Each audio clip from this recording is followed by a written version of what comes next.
привет! И сегодня разберем немножко про наши заводские скрипучие колодочки. Появился легкий скрип при торможениях, то есть легкая, постоянная причем. Вот где-то 3000 километров назад заметил, что при легких торможениях есть скрип. Сегодня будем это исправлять путем прочистки вот этого колодца. Видите, он забитый. Колодка еще живая. Еще как бы в хорошем состоянии, в неплохом. Вторая такая же. На обеих будем сегодня прочищать колодцы. И вот таков результат.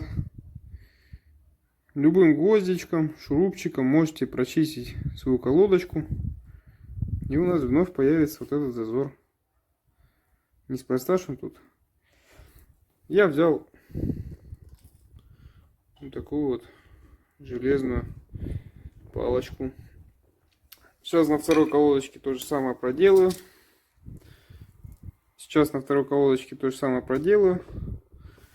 И все. Можете спокойно ездить.